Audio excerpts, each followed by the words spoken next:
প্রধানমন্ত্রী তারেক রহমানের নির্দেশে অবশেষে বদলে যাচ্ছে বগুড়ার মোকামতলা উপজেলার নবগঠিত সীমান্ত ও দিগন্ত ইউনিয়নের নাম। এরই মধ্যে নির্দেশনা অনুযায়ী কাজ শুরু করেছে জেলা প্রশাসন। বগুড়া জেলা রিপোর্টার খোরশেদ আলমের পাঠানো তথ্য ছবিতে ডেস্ক রিপোর্ট।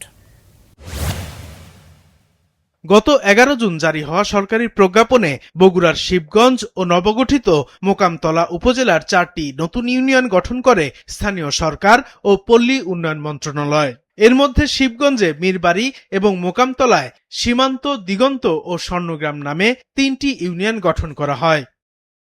স্থানীয় সরকার, পল্লী উন্নয়ন ও সমবায় প্রতিমন্ত্রী মীর শাহে আলমের পরিবারের সদস্যদের নামের সঙ্গে মিল থাকায় 3টি ইউনিয়নের নাম, বিশেষ করে সীমান্ত ও দিগন্ত নিয়ে ব্যাপক সমালোচনার সৃষ্টি হয়।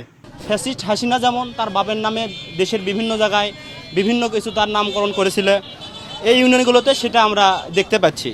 এটা যখন ভাগ করা হয়েছে, ভৌগোলিক জ্ঞান শূন্যভাবে ভাগ করা হয়েছে বলে আমি মনে করি। কোন জনগণের কাছ থেকে মতামত নিল এটা তো আমরা এখন পর্যন্ত বুঝতে পারলাম না। ওনার 2 সন্তানের নামে দিগন্ত এবং সীমান্ত।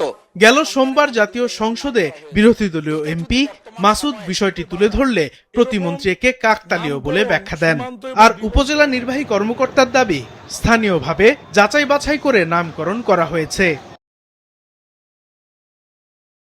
তাহলে তো আমি ইউনিয়নের নাম প্রশাসনকে বলতাম যে রাখেন মীর সীমান্ত, না হলে মীর দিগন্ত, কিন্তু নামের আগে তো মীর নাই। মাননীয় স্পিকার, এইটার সমাধানটা আপনারা মাননীয় মন্ত্রী মহোদয় যে সংসদে বক্তব্য দিয়েছে ওই বক্তব্যটা একটু দেখে নিন, তাই হবে।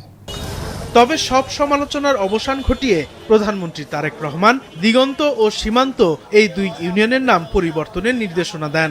বগুড়া জেলা প্রশাসক তৌফিকুর রহমান জানিয়েছেন, প্রধানমন্ত্রীর নির্দেশনা অনুযায়ী 2 ইউনিয়নের নাম পরিবর্তনের জন্য প্রয়োজনীয় পদক্ষেপ নেওয়া হয়েছে।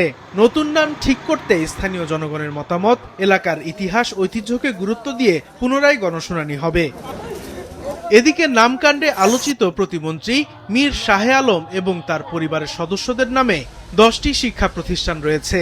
নতুন করে প্রতিমন্ত্রীর নামে কোনো শিক্ষা প্রতিষ্ঠানের নামকরণ যেন না করা হয়, সেজন্য শিক্ষা মন্ত্রণালয়ে চিঠি দিয়েছেন তার প্রেস সচিব।